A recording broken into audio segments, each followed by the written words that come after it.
우리가 지난주에 바울과 또 바나바 이 전도 여행 1차 전도 여행 하고 있는 모습을 보았습니다.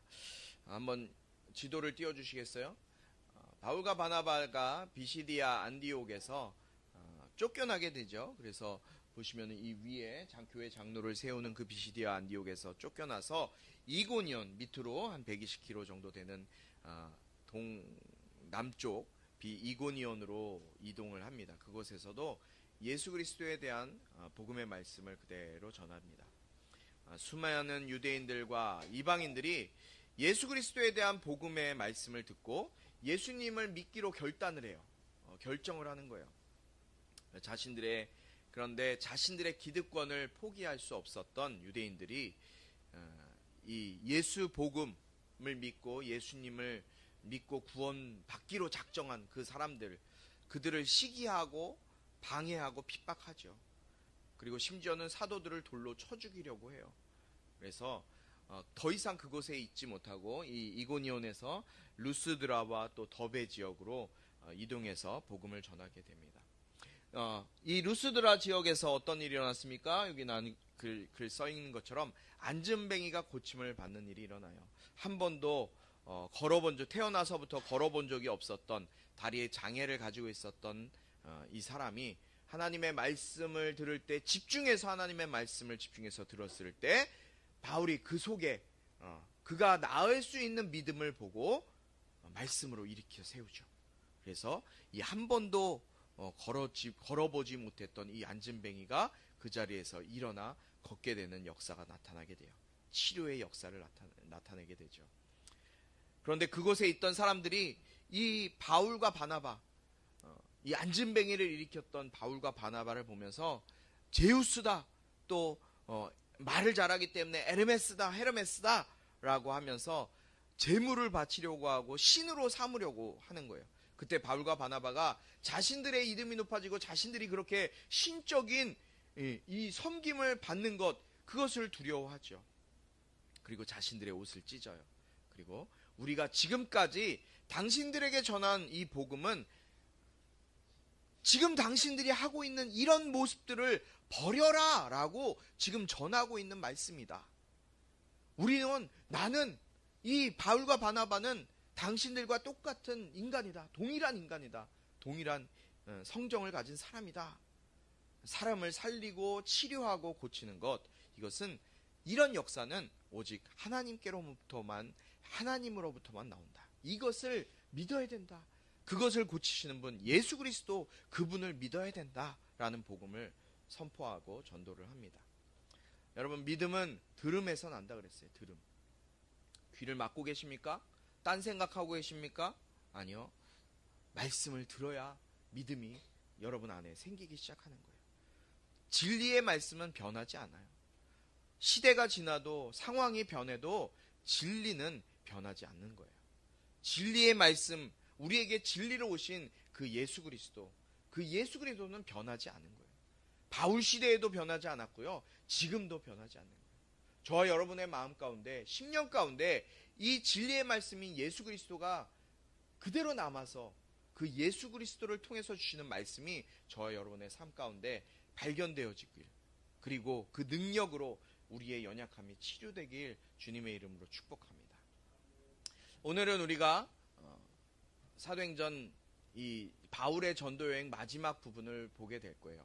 14장 19절부터 28절까지의 말씀을 볼 텐데요. 바울의 1차 전도여행 마지막 부분이에요. 왜 이렇게 전도여행이 중요한가라고 생각하는 분들도 있을 거예요. 평생 한 번도 이 바울의 전도여행에 대해서 깊이 연구하고 공부해보지 못하고 말씀을 들어보지 못한 분들도 많이 있을 거예요. 그런데 우리가 이 바울의 전도여행을 통해서 발견할 수 있는 건 무엇일까요? 바울은 항상 가는 곳곳마다 하나만 전했다는 거예요. 다른 말 하지 않고 예수 그리스도의 복음만 전했어요. 오늘 이 마지막 바울의 1차 전도여행을 여정을 보면서 저와 여러분에게 주시는 하나님의 놀라운 은혜와 축복이 있길 주님의 이름으로 축복합니다. 사람들은 자신의 기득권을 빼앗기게 되면은 자신이 가지고 있었던 그런 것을 빼앗겨 버리면 그것을 어떻게든 되찾고 싶어하는 욕심이 사람의 마음속에서부터 일어나는 것 같아요. 그렇기 위해서 그것을 자기가 잃어버렸던 기득권을 되찾기 위해서 무슨 일이든 하죠. 어떤 일이든 감당하는 것을 보게 돼요. 몇 년 전에 여러분들 혹시 영화 중에 설국열차라는 영화 아세요? 이 큰 화면으로 모니터 화면도 큰 화면으로 띄워주세요. 이 설국열차라는 영화가 전 세계적으로 인기를 끌었어요. 우리나라 영화였는데요. 이 설국열차는 이 뭐 시대가 다 망가져서 다 모든 것이 다 겨울 이 빙하기로 접어드는 그 시대에 이 특이한 어떤 연료 전지를 가지고 이 기차가 계속 쉬지 않고 멈추지 않고 계속 돌아요. 그런데 이 기차 안에는 하층 계급부터 상류층 계급까지 사람들이 막 나눠져서 그 어느 칸에는 상류층 계급이 살고요. 맨 앞쪽 칸에 이제 갈수록 중산층도 살고 맨 뒤에는 하층민 계급이 이렇게 살아가요. 먹는 것도 이제 막 먹지 못할 만한 뭐 쓰레기 음식 같은 것도 상류층 사람들이 먹던 걸 이렇게 받아서 이제 하류층 사람들이 먹게 되죠. 구분되어져서 살아가고 있는 그들의 이 생활 가운데 보면은 아주 비참해요. 이거 그림도 보시면은 되게 꼬질꼬질하잖아요. 씻지도 못하고 비참한 생활을 하죠. 이런 비참한 모습을 하는 그 하층민의 이 사람들이 상류층에 사는 사람들의 열착한을 이제 알게 되고 이제 보게 되면서 여러 가지 상황들로 그 점점 더 상류층이 사는 그 열차로 옮겨가기 위해서 막 서로 싸우기도 하고 문제가 나타나는 결국 이제 열차가 탈선해서 멈추게 되는 이 상류층들은 어때요? 자신들의 기득권, 자신들이 살고 있는 그 지역을 지키기 위해서 목숨 걸고 싸우고 이 하층민들은 그 상층민이 있는 상류층들이 사는 곳을 넘보려고 막 목숨 걸고 올라가는 그런 일들을 그린 영화가 한때 인기를 끌었습니다. 인간은 자신이 누리던 것에 대해서 어떠한 해를 방해를 느끼게 되거나 그것을 침해받았다고 생각을 하면요 상당한 피해의식을 느끼게 돼요. 그리고 단호하게 처리하는 것을 보게 돼요. 그런데 종교적인 것은 그냥 우리가 살아가는 도덕적이든 우리의 삶 가운데 있는 나타나는 그런 모습보다도 더 심하게 나타나게 돼요. 오늘 그 모습이 인간의 그 종교적인 어떤 문제를 지적받고 종교적으로 자기들이 인정받았던 것을 터치받거나 침해받게 되면 어떤 일이 일어나는지 이제 오늘 본문에서 나타나게 돼요. 유대인들이 그 모습을 보여주거든요.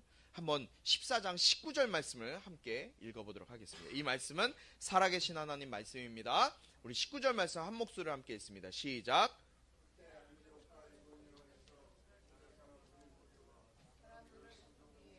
자기들 편으로 끌어들여 바울에게 돌을 던지게 했습니다. 그리고 바울이 죽은 줄 알고 그를 도시 밖으로 끌어냈습니다. 아멘. 안디옥과 이고니온에서 유대인들이 오게 돼요. 자, 그림 한번 보여주겠어요? 지도를 한번 보여주시면은 지금 이 안디옥과 이고니온에 사는 사람들이에요. 그 사람들이 지금 어디로 왔다는 거예요? 이고니온과 더베에 머물러서 복음을 전하던 이 바울과 사울을 찾아서 온 거예요. 왜 왔을까요, 이들이? 지금 이 거리가 가까운 거리가 아니에요. 그때 당시에는 뭐 전철도 없었고요. 어떤 교통수단이 마땅치 않았어요. 걸어 다녀야 되는 곳이었어요. 바울과 바나바가 자신들의 기득권에 도전했다고 생각을 한 거예요. 자신들이 목숨 걸고 목숨처럼 여기고 지켰던 율법을 지켜야지만 구원을 받고 할례를 받아야지만 구원을 받는다고 유대인들이 생각했거든요. 그런데 지금 바울과 바나바가 전한 복음은 어떤 복음이었어요? 율법과 할례를 행해야지 지켜야지 구원을 받는 것이 아니라 오직 예수를 믿고 예수 그리스도를 통해서 구원을 받을 수 있다라는 믿음을 심어주는 복음이었다고요. 그러니까 자기들은 수많은 일들을 행해야지만 율법을 지켜야지만, 심지어 안식일 날 엘리베이터 버튼도 누르지 말아야 되고 몇 걸음 이상 걸어가지 않아야지만 구원을 받는다고 믿었던 이들에게 지금 바울과 바나바가 전한 이 너무 말도 안 되는, 내가 어떤 행위를 하지 않고도 구원을 받을 수 있다는 이것이 지금 자신들의 기득권, 자신들이 알고 있었던 모든 율법에 관련된 구원을 완전히 다 무너뜨렸다고 생각을 한 거예요. 율법이 아닌 예수로 구원을 받을 수 있다. 이게 얼마나 이들에게는 큰 일이었을까요? 이 복음을 거부한 사람들의, 이들에게도 복음이 전해졌잖아요. 유대인들에게도. 그런데 복음을 거부한 사람들의 마음에 화가 차고 치밀어 올라서 가만히 있을 수가 없었던 거예요. 이 바울과 바나바 이 일행을 쳐 죽이지 않으면 가만히 살 수가 없는 거예요. 그래서 이 120km가 넘는 거리를 지금 바울과 바나바 이 전도하는 일행들을 잡아 죽이기 위해서 이고니앙, 루스드라와 더베 이 지역까지 오게 된 거예요. 얼마나 열심히 대단해요. 지금 바울과 바나바를 잡기 위해서 이 먼 거리를 걸어왔다니까요, 지금. 그런데 이 사람들이 이곳에 와서 한 일이 있어요. 오늘 말씀을 다시 한번 보여주세요. 19절에 보니까 이들이 한 일이 어떤 일이에요? 첫 번째로 사람들을 선동해요. 지금 그곳에 이 루스드라와 더베에 있었던 사람들의 마음을 선동해요. 그리고 두 번째로 어떻게 해요? 그들을 자기 편으로 끌어들이는 거예요. 그리고 세 번째로 바울을 돌로 쳐요. 여러분, 지금 이 일을 행한 사람들이 어떤 사람인지를 아세요? 누가 지금 돌로 친 거예요? 누가 돌로 친 거예요? 유대인들만 돌로 친 게 아니에요. 우리가 지난주에 지금 어떤 말씀을 봤어요? 지금 바울과 바나바가 안진뱅이 일으키고 막 그러니까, 복음을 전하니까 사람들이 어떤 말을 들었잖아요. 복음 듣고 뭐라 그랬어요? 바울과 바나바를 어떻게 대했어요? 신으로 대했어요. 제우스와 헤르메스 신으로 대하고 그들 앞에 제물을 갖고 와서 제물 바치고 신이라고 막 칭송하던 그 사람들이 이 지금 바울과 바나바를 잡아 죽이러 온 이 사람들의 얘기를 듣고 그들 마음을 선동하고 자기 편으로 끌어들이니까 자기들이 신으로 여겼던 사람에게 어떻게 한 거예요, 지금? 어떻게 했어요, 동민아? 어떻게 했다고요? 돌로 쳐서 죽여버린 거예요. 오늘 19절 마지막 절에 보세요. 바울이 어떻게 됐어요? 죽은 줄 알고 도시 밖으로 끌어내서 버려버렸어요. 여러분, 돌에 맞아서 죽을 정도 되면 모습이 어떠했을까요? 한번 상상해 보세요. 돌에 맞아서 사람이, 이거 죽었구나. 이거 하나, 제가 잠자다가 가끔 이렇게 핸드폰 보거든요. 핸드폰 보잖아요. 이렇게 누워서 잠자기 전에. 그러다 이거 핸드폰 여기 떨어져서 여기 맞으면 어때요? 다 경험 있죠? 이렇게 누워서 보시다가 탁 핸드폰 떨어져서 눈 이런 데 맞으면, 전 입술 몇 번 터졌어요. 입술 터졌고. 핸드폰도 여기서 떨어져서 이게 맞아도 아파요. 그런데 돌로 막 사람을 쳐서 죽일 정도가 됐어요. 막 피투성이 되고 막 다 터졌고 막 난리가 났겠죠. 지금 그 상황이 된 거예요. 바울이. 죽은 줄 알고 바울을 성 안에서 성 밖으로 내어 덤겼어요.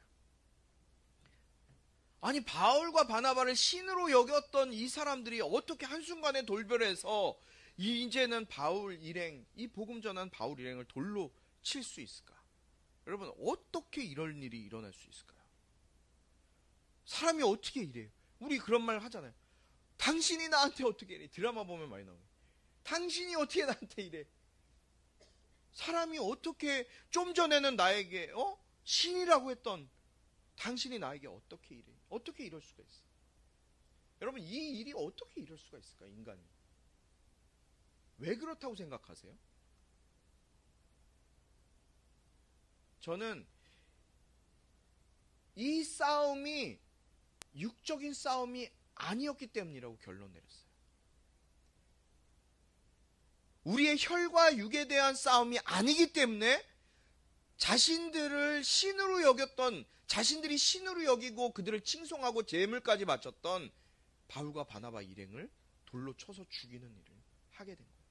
여러분, 에베소 6장 12절 우리가 잘 아는 말씀이죠. 한 목소리로 함께 읽어보도록 하겠습니다. 시작. 우리의 싸움은 이 어둠의 세상 주관자들과 하늘에 있는 악한 영들에 대한 것이기 때문입니다. 다시 한번 읽겠습니다. 우리의 싸움은 혈과 육에 대한 것이 아니라 권력들과 권세들과 이 어둠의 세상 주관자들과 하늘에 있는 악한 영들에 대한 것이기 때문입니다. 여러분, 우리의 싸움은요, 혈과 육에 대한 싸움이 아니에요. 눈에 보이는 것과 싸우는 것이 아니라는 거예요. 우리는 매일 이런 싸움을 해요. 매일 이 싸움을 싸우고 있어요. 삶 가운데, 여러분의 삶 가운데 매일 이 싸움을 싸워요. 순간순간 싸우는 거예요. 특별히 우리가 신앙으로 믿음으로 살려고 할 때 이런 싸움은 더 자주 일어나요. 내가 조금 앉아서 더 기도하고 더 예배드리고 더 말씀 들어야 되겠다고 생각한 그 시간에 더 사탄과 마귀는 우리를 쥐고 흔드는 거예요. 왠지 아세요? 베드로전서 5장 8절에 있는 것처럼 너희 대적 마귀가 어떻게 한다고요? 우는 사자와 같이 두루 다니면서 삼킬 자를 찾기 때문에 그래요. 여러분, 사탄 마귀는요, 잠깐 쉬지도 않아요. 휴식도 안 해요. 우리는 잠을 자잖아요.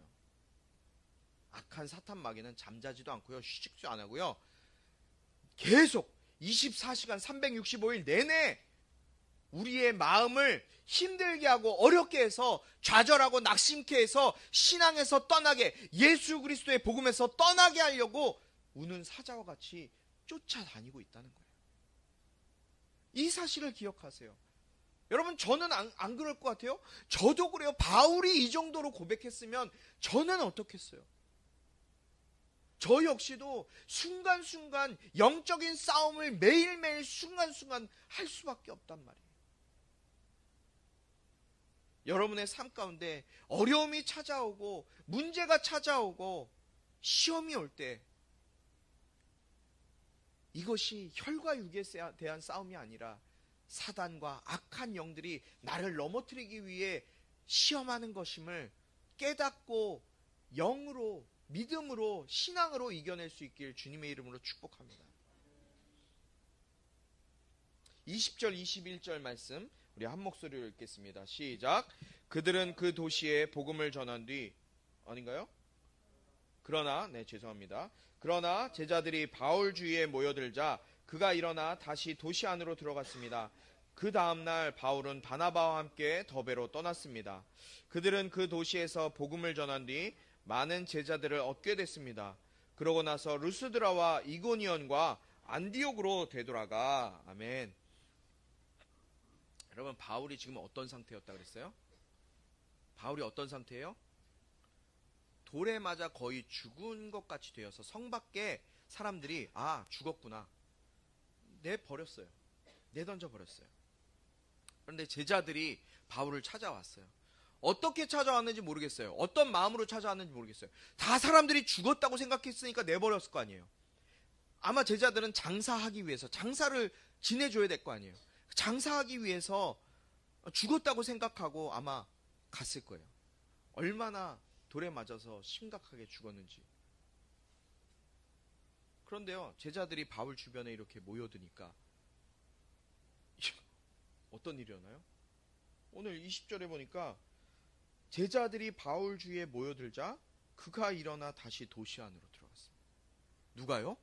누가 다시 도시 안으로 들어갔대요? 바울이요. 여러분, 바울 지금 돌에 맞아서 죽었어요. 대충 여기 뼈 하나 부러지고 다리 하나 부러진 걸까요? 여기 뭐 다쳐갖고 넘어져서 여기 무릎에 피 나서 데일밴드 붙이고 들어간 거예요? 수많은 사람들로부터 돌에 맞아서 죽은 것 같아 내버려진 이 바울이요, 제자들이 모여들자 다시 일어나서 자신을 돌로 쳤던 그 루스드라 도시 안으로, 성 안으로 다시 걸어 들어가요. 이게 가능한 일일까요? 여러분? 오늘 이 말씀 가운데는 그냥 뭐 자세하게 기록되어 있지 않았지만 이게 그냥 당연한 일일까요? 이 부분을 한번 곰곰이 생각해 보세요.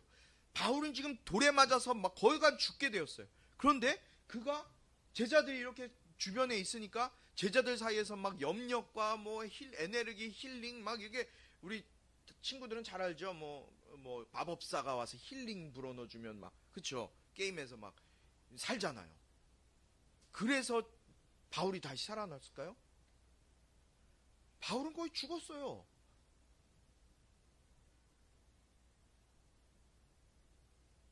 다시 일어나서 자신을 돌로 쳐 죽였던 그 루스드라 성 안으로 들어가요. 어떻게 이런 일이 일어날까요? 여러분, 바울은 죽을 고비에 있었지만요, 자기의 사명이 여기서 끝이 아닌 것을 알았어요. 아, 하나님이 나에게 생명을 연장해 주실 것이고 하나님이 나를 붙들어 주실 것이고, 내가 여기서 끝나면 하나님이 나에게 주신 사명, 땅끝까지 이르러 이방인에게 복음 증거하는 그 사명, 로마의 황제에게 가서 복음 전해야 되는 그 사명이 끊어질 텐데, 아니, 내 사명이 여기가 끝이 아닐 거야. 그리고 바울은 거진 죽은 것 같이 되었지만 자기의 사명이 끝이 아님을 알고 맡기고 아픔을 툭툭 털고 일어난 거예요. 가끔 우리 주변에도 그런 이야기 있지 않아요?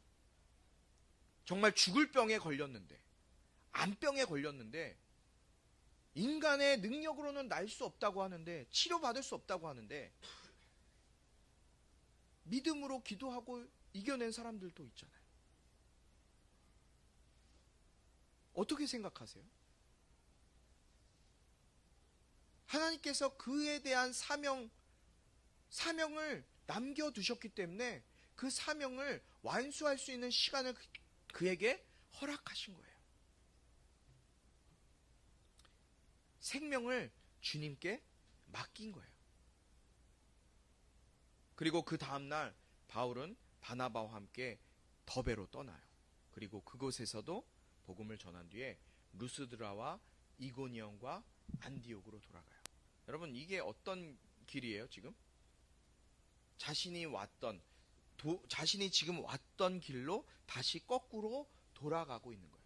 자, 바울의 전도 여행은요, 이쪽 안디옥에서 시작해서 쭉 배 타고 키프로스 섬을 거쳐서 버가 바보를 지나서 안디옥을 거쳐 이고니온과 루스드라와 더베를 거쳐서 다시 더베에서 거꾸로 루스드라와 이고니온과 안디옥으로 가서 다시 고향으로 돌아가게 돼요. 여러분, 근데 이곳에서 어떤 일들이 일어나는지 한번 생각해 보세요. 생각이 날지 안 날지 모르겠지만 바울이 거쳐왔던 그 전도지에서 어떤 일들이 있었어요? 좋은 일들이 더 많았어요? 어려운 일들이 더 많았어요? 물론 복음을 듣고 예수님을 믿고 주님 앞으로 돌아온 사람들도 많이 있었어요. 그런데 바울이 떠나올 때마다 있었던 일들이 있었어요. 어떤 일이었어요? 바울을 핍박하고 힘들게 해서 바울이 더 이상 그곳에 머물러 있지 않고 떠났던 곳이에요. 그런데 그 떠났던 곳을 다시금 하나하나 거쳐서 지나가고 있음을 보게 돼요. 저는 여기서 좀 깊이 한번 다시 생각해 봤어요. 왜 바울이 자신이 어려움을 겪고 미움을 받고 사람들로부터 특별히 한 거 없었지만 핍박받고 박해받았던 그곳으로 다시 돌아갔을까? 왜 굳이 다른 지역으로 그냥 바로 해변가로 가서, 이때 아달리아가 바로 옆이거든요. 그 아달리아로 가서 지금의 터키 안탈리아거든요. 그 안탈리아 아름다운 곳에 가서 그냥 바로 배 타고 고향으로 돌아가도 되는데 왜 자기가 왔던 미움받고 핍박받고 어려움받았던 그 지역을 거쳐서 왜 그렇게 들어갔을까요? 굳이 왜? 제가 이것에 대한 답을 22절에서 발견을 했어요. 22절 말씀 한 목소리로 함께 읽도록 하겠습니다. 시작. 격려해 주었습니다. 또 우리가 하나님 나라에 들어가려면 우리가 마땅히 많은 고난을 겪어야 한다라고 말했습니다. 아멘. 22절에 보니까 바울이 지금 자기가 돌아왔던, 자기가 핍박받았던 곳으로 다시 돌아갔던 이유를 그대로 설명하고 있어요. 첫 번째 뭐냐면 제자들의 마음을 강하게 하기 위해였다는 거예요. 제자들의 마음을 강하게 하기 위해서.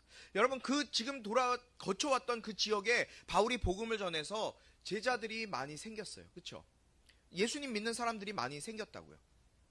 그 사람들에게 믿음을 강하게 해라. 믿음을 강하게 해라.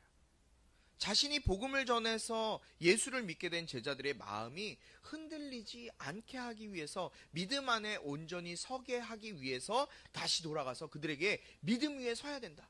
어려움이, 힘듦이 있겠지만 그래도 믿음 안에 서야 한다라고 전하기 위해서 돌아간 거예요. 두 번째는 뭐예요?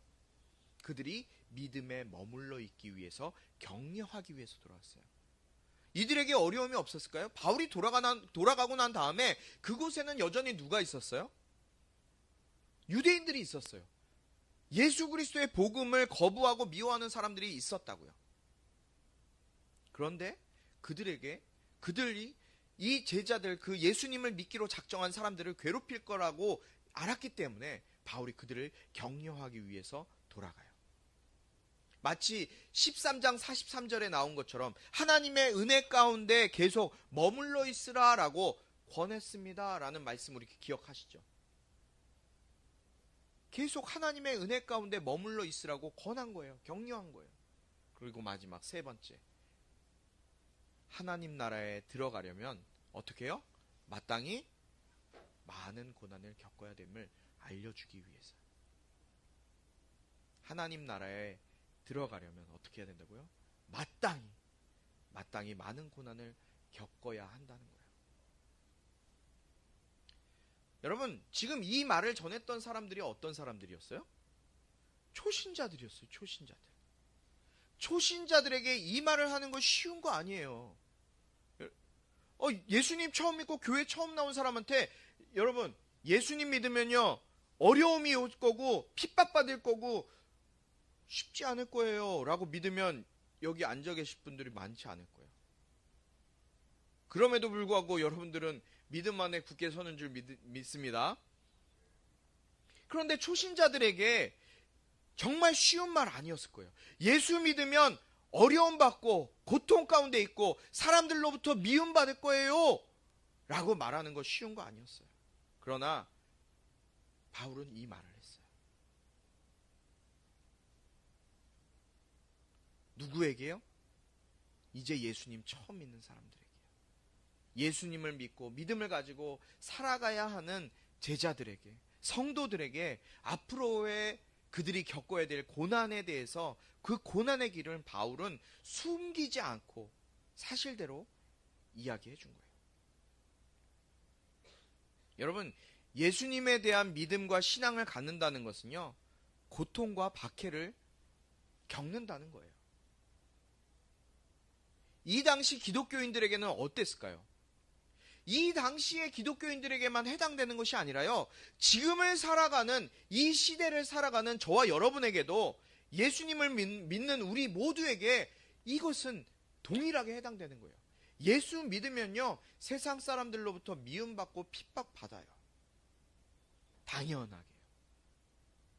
그런데 오늘 말씀해 보니까 하나님 나라에 들어가는 것은, 하나님 나라에 들어가기 위해서는 어떻게 한다고요? 당연히 많은 고난을 경험해야 된다는 거예요. 여러분, 하나님 나라에 들어가는 것, 이 세상에서 가지고 있는 것으로 들어갈 수 있는 거 있어요? 그런 거 있으면 그런 거 찾으세요. 그런 거 찾아가세요. 하나님 나라에 들어가는 거는요, 이 세상에 있는 어떤 것으로도 하나님 나라에 들어갈 수 없는 거예요. 오직 하나님의 것으로 들어갈 수 있는 거예요. 그것이 바로 예수의 이름인 거예요. 예수의 이름으로 하나님 나라에 들어갈 수 있음을 우리에게 주신 거예요. 여러분, 바울이 당한 고난, 지금 이 돌로 맞은 고난 그 하나뿐일까요? 그것 때문에 바울이 지금 이렇게 얘기했을까요? 바울의 고난은 우리가 너무나 잘 알고 있어요. 고린도후서 11장 23절에서 27절에 보면 바울이 자신이 당했던 고난에 대해서 하나하나 설명하는 걸 보게 돼요. 우리 함께 한 목소리를 읽도록 하겠습니다. 바울이 당했던 고난이 어떤 고난이었는지 한번 여러분들 마음을 굳게 하시고 이 말씀을 마음 가운데 새기길 축복합니다. 함께 읽습니다. 시작. 그들이 그리스도의 일꾼입니까? 내가 정신 나간 사람처럼 말합니다만 나는 그 이상입니다. 나는 수고도 많이 하고 매도 수없이 맞고 감옥살이도 많이 하고 죽을 고비도 여러 번 넘겼습니다. 유대 사람들에게 40에 한한 감한매를 5번이나 맞았고 3번 채찍으로 맞았고 1번 돌로 맞았고 3번이나 파선을 당했고 밤낮 꼬박 하루를 바다에서 헤맨 적도 있습니다. 나는 수차례에 걸친 여행에서 강의 위험과 강도의 위험과 동족의 위험과 이방 사람의 위험과 도시의 위험과 강야의 위험과 바다의 위험과 거짓 형제들의 위험을 겪었습니다. 나는 또 수고와 곤고와 종종 자지 못함과 배고픔과 목마름과 때로 굶주림과 추위와 헐벗음 가운데 지냈습니다. 여러분, 바울의 고난이세요. 고난이에요. 한 번 돌에 맞은 것으로 바울이 이야기한 것이 아니라 바울은 지금 여기에 기록된 것처럼 그의 일생 가운데 잠도 자지 못했고 사랑하는 자기 동족으로부터 미움받아 돌로 쳐 죽임 받았고 먹을 것도 못 먹고 수많은 고난을 당했어요. 그런데 바울의 다음 고백이 더 놀라워요. 빌립보서 3장 7절부터 8절 말씀인데요. 그러나 내게 유익하던 것들을 나는 그리스도 때문에 다 해로운 것으로 여깁니다. 내가 참으로 모든 것을 해로 여기는 것은 내 주 그리스도 예수를 아는 지식이 고상하기 때문입니다. 그분으로 인해 내가 모든 것을 잃어버리고 심지어 배설물로 여기는 것은 내가 그리스도를 얻고. 할렐루야. 여러분, 바울 어떤 사람이었어요? 하버드, 옥스퍼드와 맞먹는 가말리엘 문화 수제자였어요. 태어나면서부터 로마의 시민권자였어요. 정통 유대인이었어요. 얼마나 자랑할 게 많고 얼마나 그에겐 높은 스펙이 있는 사람이었는데요.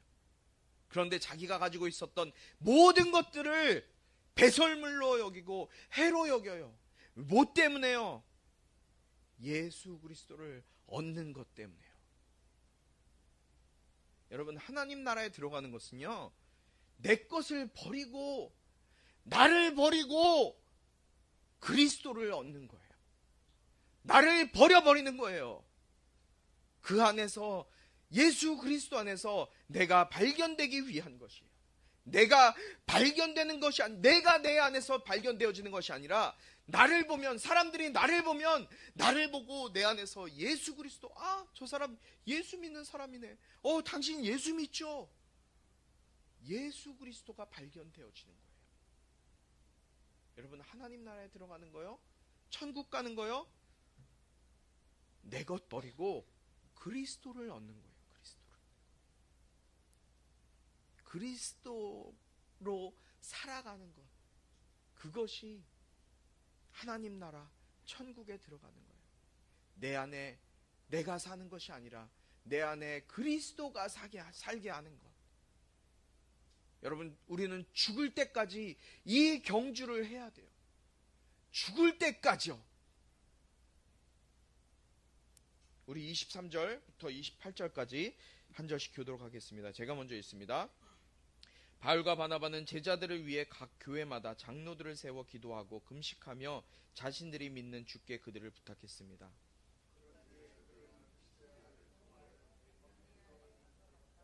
버가에서 말씀을 전하고 아달리아로 내려갔습니다.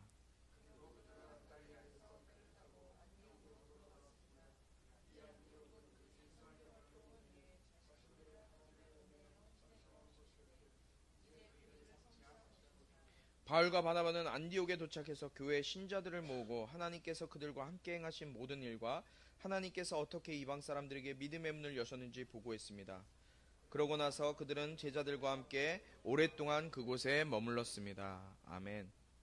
여러분, 바울과 바나바는요, 그 지역마다 다니면서 각 교회마다 장로들을, 여기서 얘기하는 장로는 우리 장로님이 아니라 엘더를 얘기해요. 오랫동안 신앙생활, 유대교로 생활하다가 이제 나이 들어서 어느 정도 신앙을 인도해 줄 수 있는 엘더, 그들 장로들을 세우고 또 금식하고 기도하면서 이 교회들을 어떻게 했어요? 주님께 의탁했어요. 새로 세워진 교회들을 어떻게 했어요? 주님께 의탁했어요. 그리고 자신들이 왔던 길을 되돌아가면서 자신들이 떠나왔던 그 안디옥으로 돌아가요. 그곳 처음에 떠나왔던 안디옥 교회 기억나시죠? 첫 번째 이방 선교의 시발점 안디옥 교회로 돌아가요. 그곳에서 선교 보고회를 열어요. 어떻게 복음을 전했는지, 어떻게 이방 사람들이 예수님을 믿고 어떻게 그 지역에 믿음의 문이 열리게 되었는지, 하나님이 어떻게 그들의 마음의 문을 여셨는지 하나하나 보고해요. 사랑하는 성도 여러분, 여러분은 하나님 나라에 들어가기 위해 어떤 고난을 경험하고 계시고 어떤 고난 가운데 계십니까? 제가 교제하고 있는 어떤 한 튀르키예 선교사님이 계세요. 그 선교사님이 쉽지 않은 그 지역에 계심에도 불구하고 하나님께서 귀한 사람을 만나게 하셔서 복음을 전하게 하셨고 제자로 삼게 하셨어요. 이름이 마흐멧이에요. 지금 여기 나온 사람이에요. 나이가 44살이에요. 튀르키예가 어떤 곳인지 아시죠? 제가 이 마흐멧의 간증을 잠깐 저에게 보내온 편지를 읽어드리겠습니다. 자, 마흐멧의 현재 상황을 자세히 올려드립니다. 중보기도 부탁드립니다. 믿음의 동역자들의 중보의 보호가 필요합니다. 마흐멧은 올해 10월경, 작년입니다. 올해 10월경 터키 주민등록상에서 완전 개종을 수정하게 되면서 핍박이 더 심해지고 있는 상태입니다. 지금 일을 시작할 때 1급여로 매일 받는 급여로 매일 400리라, 우리나라 돈으로 2만원이에요. 400리라로 아침 9시부터 저녁 7시까지 하루 100개 생산, 바퀴 만드는 일을 하거든요. 100개를 생산하는 조건으로 일하는 것으로 계약을 했습니다. 최근 사장에게 자신이 기독교로 완전 개종한 것을 알린 이후에 차별과 왕따를 당하면서 일부러 고장난 기계로 일을 시키다가 겨울이 되니 이제는 난방이 되지 않는 공간에 일부러 고장난 기계 앞에 배치하여 생산이 정상적으로 불가한 기계로 작업을 시키고 있습니다.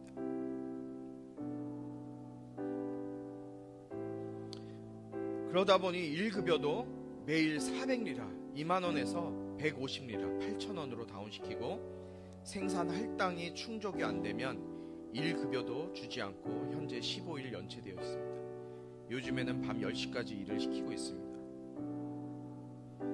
어제 저녁 9시 50분이 돼서야 퇴근을 했길래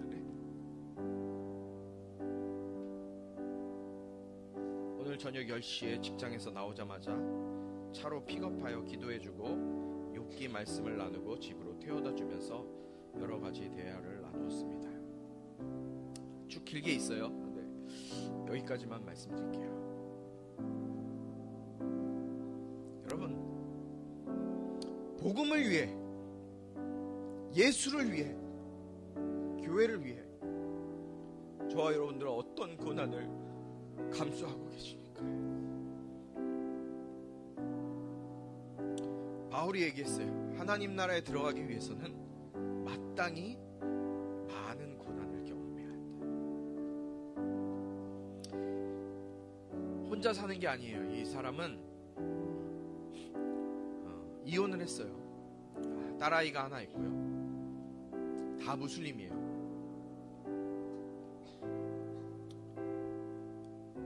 자주 만나지 못하지만 하루에 8,000원 되는 돈, 자기가 무슬림이 아니라 기독교인이라는 것을 고백하고 신분증에 나는 그리스도인입니다, 크리스찬입니다 라는 것이 기록되어져서 말할 수 없는 고난을 삶에서 경험하면서 살아가요. 내 삶을 영위하기 위해 겪는 고난이 아니라요, 복음을 위해, 믿음의 삶을 살아내기 위해 경험하고 있는 이 어려움을 지금도 세상의 많은 사람들은 예수의 이름으로 이겨내고 고난 속에서도 예수님만 의지하는 삶을 살려고 부단히 노력하는 사람들이 많이 있어요. 고린도후서 1장 8절 9절 말씀에 바울이 이렇게 고백합니다. 형제들이여, 우리가 아시아에서 당한 환난에 대해 여러분이 알지 못하기를 원치 않습니다. 우리는 힘에 지나도록 심한 고난을 받아 살 소망까지도 끊어질 지경이 됐습니다. 우리는 마음에 사형 선고를 내려야 했습니다. 그렇게 된 것은 우리 자신을 의지하지 않고 죽은 사람을 살리시는 하나님만 의지하도록 하기 위함이었습니다. 여러분, 바울의 고백은요, 자신이 당한 환난, 어려움, 이것을 알아달라고 얘기하는 것이 아니에요. 바울이 그 가운데서도 살 소망까지 끊어질 정도가 됐지만 바울이 의지했던 건 뭐예요? 죽은 사람을 살리시는 하나님을 의지하기 위함이에요.